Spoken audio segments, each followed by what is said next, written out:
This is your last call for My Wife the Dietitian. The show is just about to start. Come on, let's go. Hurry up. I'm trying. I can't get my shoe on. Welcome to My Wife the Dietitian, a fun weekly podcast about nutrition and healthy lifestyle. I'm Rob, and together with my wife Sandra, we invite you to join us on this informative and entertaining journey through the complex world of healthy eating. Join us each week as we strive to help you with transforming your overall health and relationship with food through up-to-date, evidence-based nutrition information.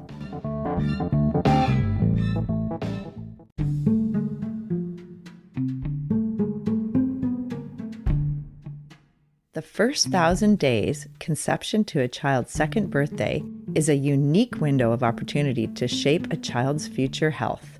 This is a really key time to ensure there's proper nutrition during this period. The male's contribution and sperm quality is as important as the egg quality, and today we discuss key nutrients and factors involved in ensuring a healthy offspring. The first 1,000 days. Welcome to My Wife the Dietitian. Hello, Sandra. Hey, Rob. How's it going? I'm good. How are you? Good. That felt like The Price is Right. Hello, Sandra. Come on down. Come on down. Well, that's kind of funny. Come on down. We're going to talk about... having babies. That's really funny. It's spring. You got a warped mind. No, well, it is spring. So I thought, and I do a lot of prenatal groups and creating healthy family groups with moms and babies and dads. And we're going to talk about the first 1,000 days. Do you think they do that in the delivery room? They all stand back and they're like, come on down. Come on down. That would be funny. That's very funny. Yeah, it sounds like one of those Seinfeld. We compare to Seinfeld a lot. Yes. I guess we grew up with that. But yeah, it sounds like something they'd say on Seinfeld or some scene they'd have on there. Anyway, we're going to talk about making babies and being healthy and the importance of the male contribution in terms of making babies, because we all hear about how important prenatal health, prenatal vitamins for women, for the mom, but actually the sperm is just as important or even more important. Absolutely. For the health of the offspring and their future health and their future reproductive health. Exactly. Which is so crazy to think, eh? Not really. I mean, if you think about it, enough from a scientific perspective, it makes total sense that, it's like when you plant seeds in your garden. If you have bad seeds, it's going to grow bad plants. They always say get the really good seeds and that will make nice plants. Yeah, absolutely. But I don't think the idea of like prenatal vitamins for men ever comes into any kind of equation. No, they just say the guy just has to show up for a few minutes and that's his job. His job's over and then the rest is on the women. Yeah, right? But it's totally not. Well, good. Yeah. Guys deserve to have more of to be included more in that whole process. Well, and it's not just about deserves to be, but it's really important for the... Well, they deserve more recognition, I guess. They don't just show up and, do their business. They're responsible for being healthy and bringing healthy seeds to the table and, Yeah, it's work. It's actually like they need to take care of themselves and look after themselves before they get someone pregnant. All the women listening are going, hell yes. Yes. It's not just the woman. That I've talked to so many people. No, I mean about the guy looking after himself. Well, exactly. Yeah. The women, like, they are doing everything in their power to be healthy. They're getting in shape. They're, exercising more. They're sleeping really well. They're not drinking. A lot of them have stopped caffeine, and it's not all on the woman. That's what I'm saying. Yeah, it's really important for the men to do the work too. The guy's still going to the pub to meet his buddies and watch the hockey game. Well, historically, right? That is kind of what I mean. Yeah. So anyways, we're going to talk about the first 1,000 days because it's a unique window of opportunity for the child's future health. So explain what that means, the first 1,000 days. The first 1,000 days is basically from conception to the baby's second birthday. Yeah. So like 1,000 days. Yeah. 365 days a year plus the 9 months plus. You're suggesting it's important that At least 3 months before. Yeah. Partners are healthy. But we know that half of pregnancies are unplanned. So anyone in a childbearing age, which is a lot of the population, should actually be looking after themselves in case they get pregnant. Because if you're going to have a baby, you want the baby to be healthy.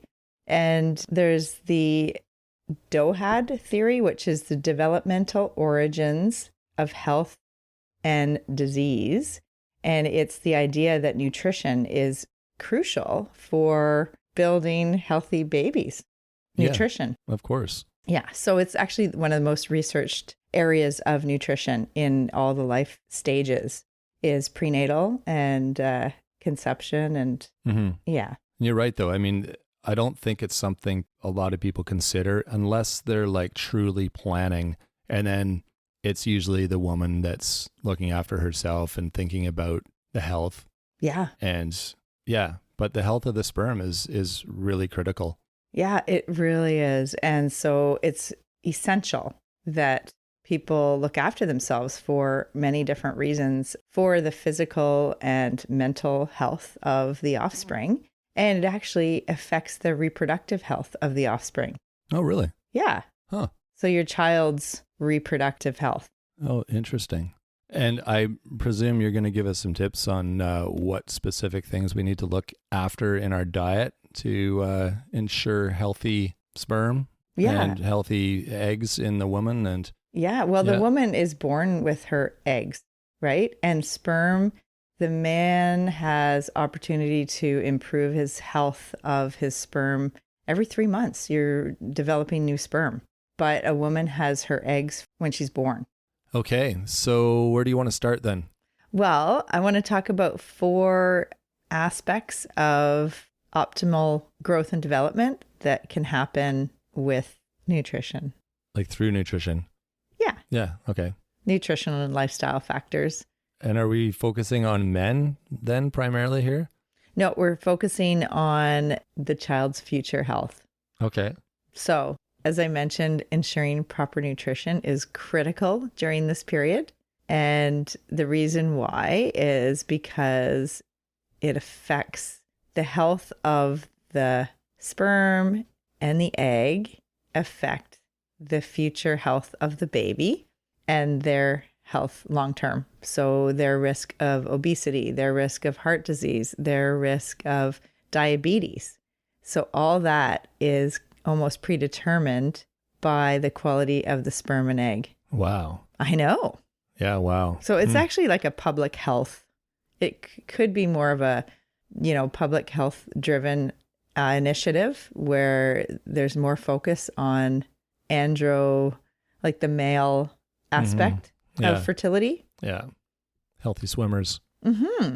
Yeah, because if there's things like, for instance, a deficiency in zinc or not getting enough zinc in your diet, then the sperm may not be well formed. It could be malformed. And then that could lead to problems with the offspring or a miscarriage. The sperm count could be lower. Right. And just the motility. So the way it moves, the engine's not working that well. So all those things. So the sperm quality is really important, and nutrition quality is key for healthy sperm. There you go. Yeah. So some of the 4 different aspects that I want to talk about is the brain development. In the fetus. Yeah. Yeah. Okay. Yeah. So it undergoes rapid growth and development in the first 1,000 days, right? Oh, of course. Yeah. You're just a sponge when you're young. You're just taking it all in. And you remember how big a baby's head is compared to their body? Like the ratio? Yeah. You took sociology and psychology in university. I did. Do you remember all those, like the growth charts? Yeah. And yeah, for sure. And how big the head is compared to the body when they're young.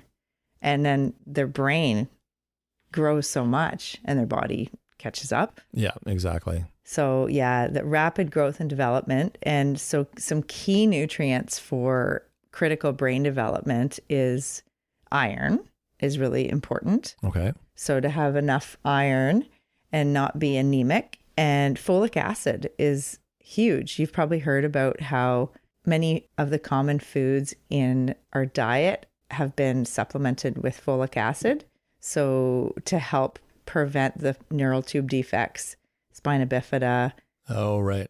And that's a B vitamin, B7 or B9 or something like that? Yeah, B9, exactly. Right. Okay. Yeah.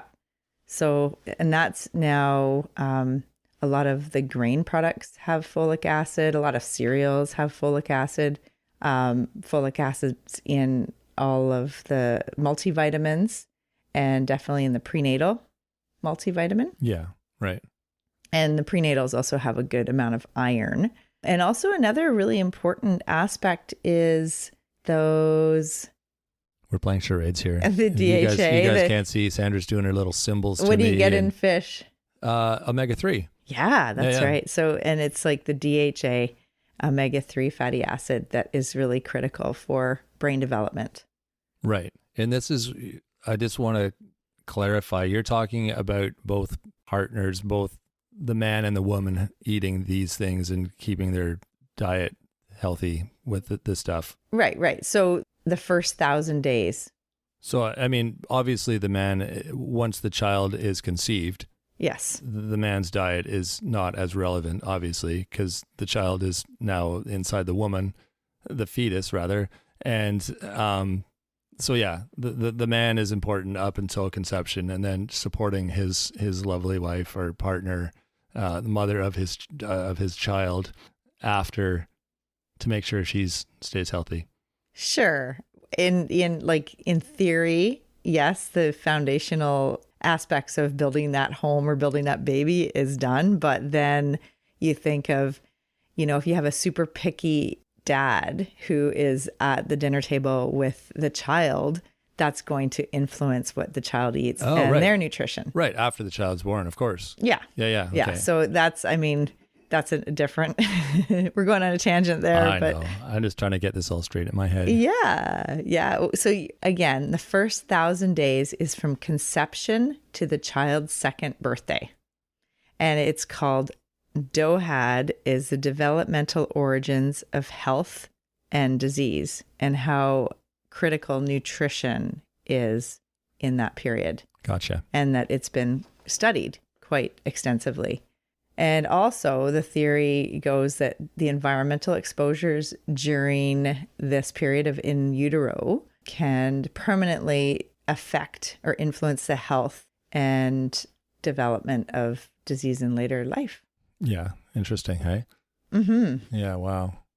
Yeah. One of the aspects and the roles that the sperm plays is the development of the placenta and the placenta health. Okay. And do you know what does the placenta do?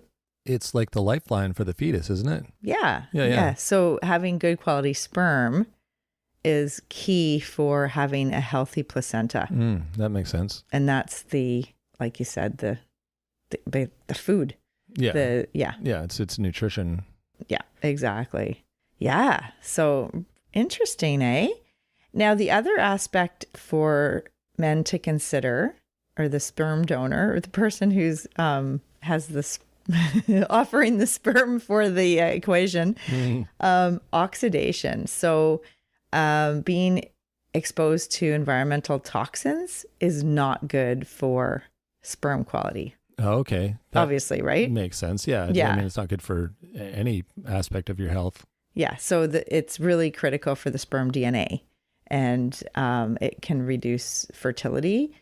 And so basically it can damage the DNA of the sperm and affect the motility, so how it moves, and morphology, so how it looks, and the form of the sperm. Right. And so this is key for helping keep the sperm quality good, is antioxidants. So do you remember what are some of the antioxidants that we eat every day in our food? Right. Like some of the... like bright colored, like berries? They were like bright colored fruits and veggies, right? Yeah, definitely. Vitamin C, vitamin E rich foods Okay. have antioxidants, and that's going to be important. And beta carotene, we did episodes earlier on all about Yeah, I remember antioxidants. like episode 3 or something like that.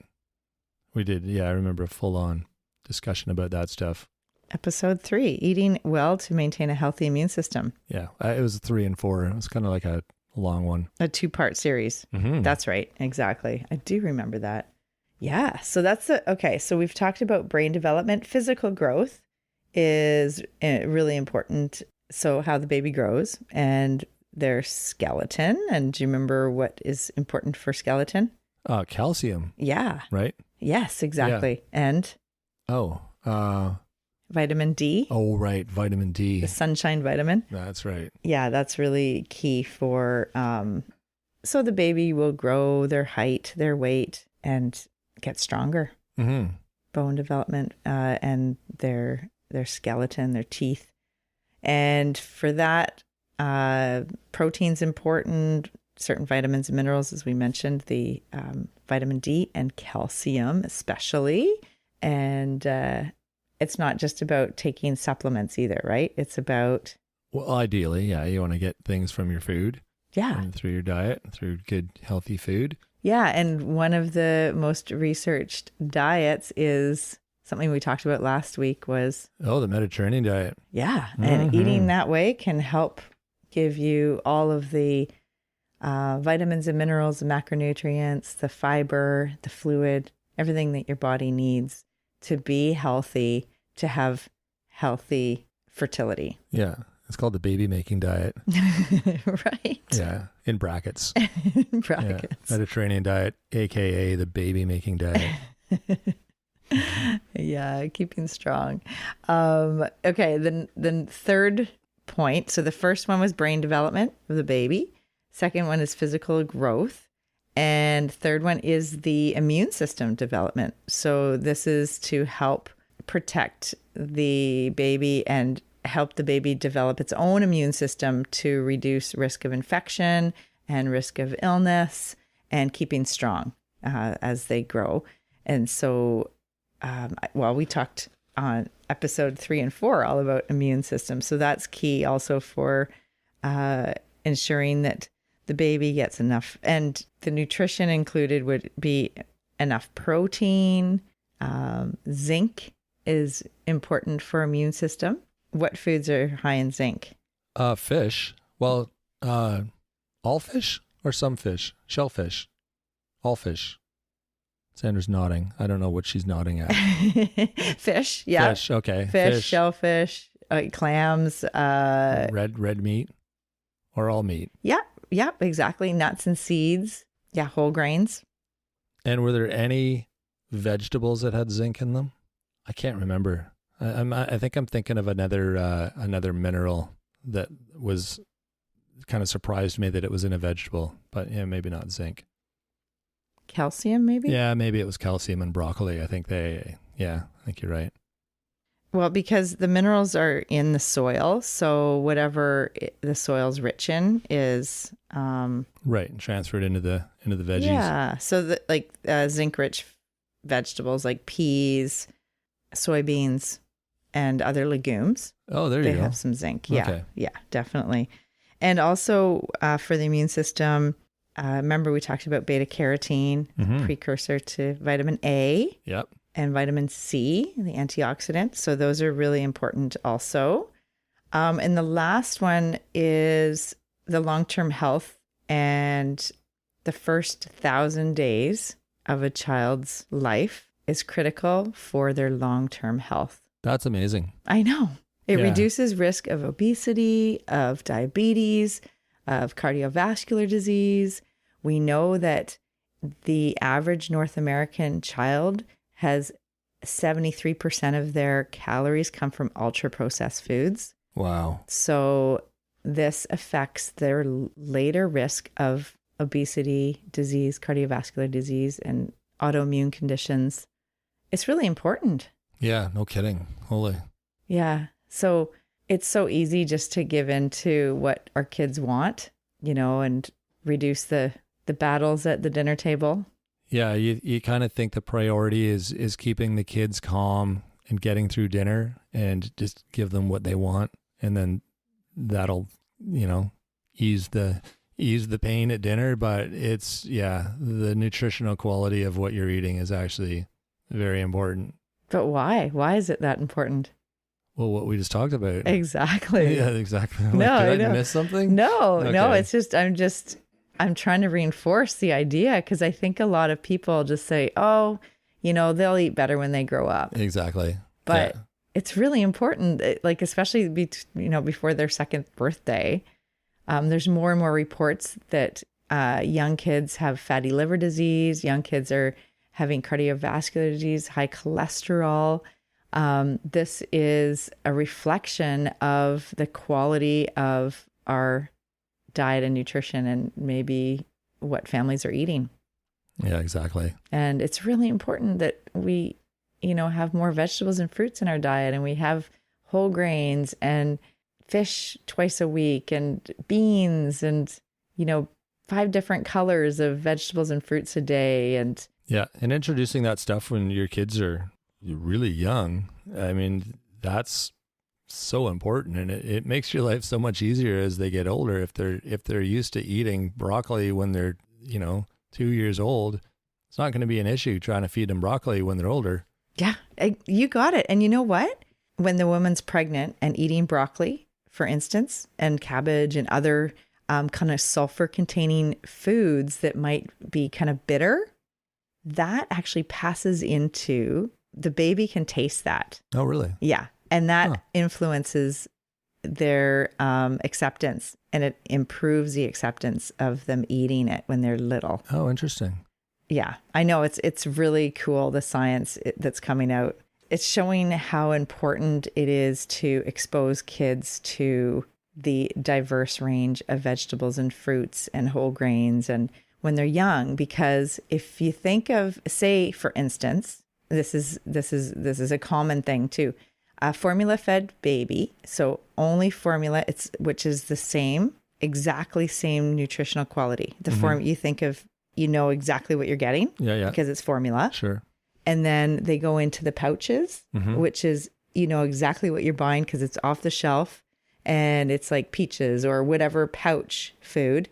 So it's like controlled, it's exactly monitored, exactly what you're getting. Do you think those kids are going to accept, finger foods and pureed foods that are on their like high how we really eat Yeah. as we get older. Yeah. And it's really important that kids are curious and, taste their food and finger paint with their food and like touch it and smell it. And like, that is part of learning and exploring the world and learning how to trust the foods that you're putting in your mouth. Because if we're getting into like being so controlled with exactly the nutrition that, if the parent wants to know exactly what the baby's getting, with formula and then the pouch type foods, then it doesn't allow much creativity or it doesn't allow much curiosity in vegetables, fruits, like foods that are not perfect. Yeah, the eating experience becomes one-dimensional, and it's not, you're missing out, like you said, on all the, how food looks. Recognizing what food looks like in the supermarket or out of your garden, what things feel like when they haven't come out of a blender, what they smell like, like I totally get that. Isn't that interesting? It's back to one of our very first conversations about how there's so many different foods now that are, like we compared it to the Jetsons, where they got like this little thing on a plate and that was everything they needed for the day. Like there's like the meal replacement shakes and all those kind of things. You're getting nutrition, yes, maybe quality, who knows? But you're not eating food. You're not getting food the way we're meant to eat, and you're not experiencing the joy of eating. And it really is, it's sad when the reason you have a meal replacement is because you're too busy to eat. Your life is so busy. Yes. You can't take half an hour out of your life to sit down and have a plate full of food with your friends or family, or, you know, like, we're so busy, and it's just so sad that that's what the world has become. Yeah. Yeah. I think when we went away recently to Sardinia, Italy, and it really makes you reflect and look back on, like, wow, like, I love the way they savor their meals. They celebrate eating Yeah. every day. Yeah. Yeah. It's a big deal. Yeah. And it should be. And they celebrate with intergenerational, like with their elders, you know, which is so important. And just coming together as a family and taking the time around a meal. Yeah. And not just like, got to eat to fuel to get to the next thing. Exactly. Because I think our society is so... We're on the hamster wheel. Yeah. Yeah, exactly. And we've been convinced that that's a good thing. And, you know, take some time to reflect and decide if it is a good thing or not. You know, I think you might have a nice wake up call if you're on that hamster wheel. Yeah. Yeah. Yeah. So I know we got off on a tangent there, but we always go on tangents. That's what makes it fun. But yeah, just the take home message is the importance of the first 1,000 days, this unique window of opportunity to influence a child's future health. And it's actually influencing the child's reproductive health of their offspring. So it's like the health of your grandchildren. Yeah. That's so amazing. Isn't that amazing? So fascinating, really. It really is. It's yeah. Yeah. And how like the baby girl is born with her eggs and she has those for her lifetime. That's amazing. And the male sperm, they have actually an opportunity every 3 months to improve the quality. So say the male part of the relationship has been like, maybe they've been partying or out drinking, or maybe they've been working really hard and really stressed and not sleeping well. And, you know, it might be a good time to, if you're thinking of trying to conceive and fertility, give yourself 3 months of kind of getting clean, or, you know, kind of improving your lifestyle to a point where you have better quality sperm for the future offspring. And I think women know this. I mean, the prenatal advice and all of the healthcare is centered around women. So it's important for both people in the relationship to consider their own health, their own lifestyle, their diet, their stress, their sleep, and their exercise, all of the factors to help with improving the fertility result and their own reproductive abilities. Well, there you go. So your little public service announcement for the day regarding the health of the next generation.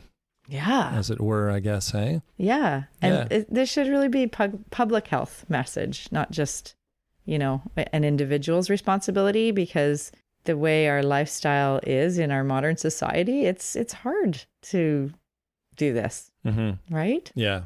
Yeah, exactly. But it's really important. Yeah, so that's one that you can share with your friends, because it's important. We need to share this knowledge, because I don't think it's that widespread yet. Yeah, for the idea that a man in his reproductive years should be having a prenatal vitamin mineral supplement. And I'm not talking about just like, that's the, you know, there you go, you're done. That's all you need to do.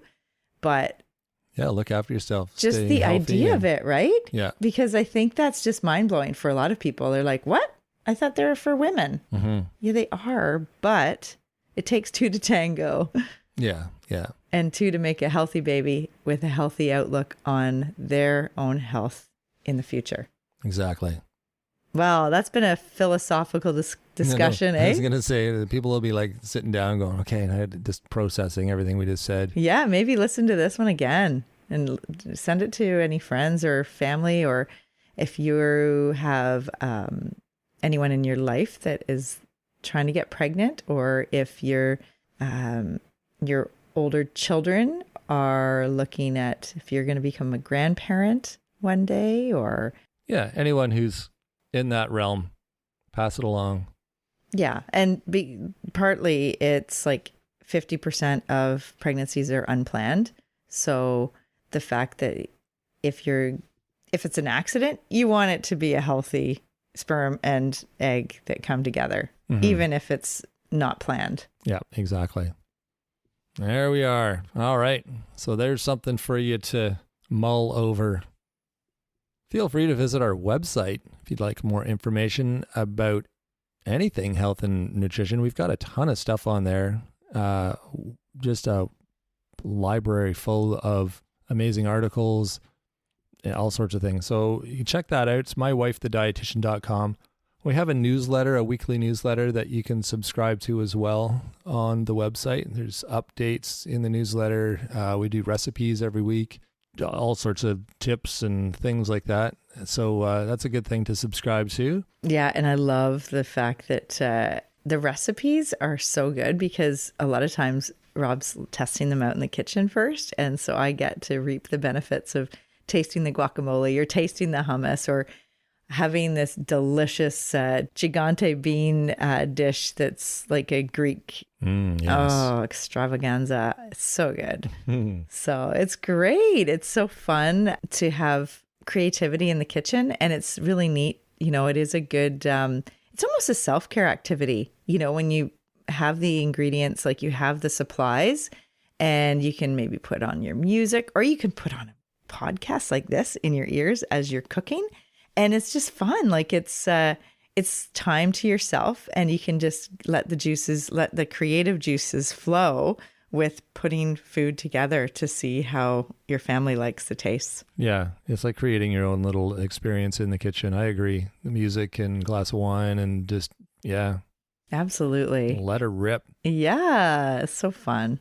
Yeah. And check out the blog. I used to write monthly articles for the local newspaper, and so all about healthy, active living.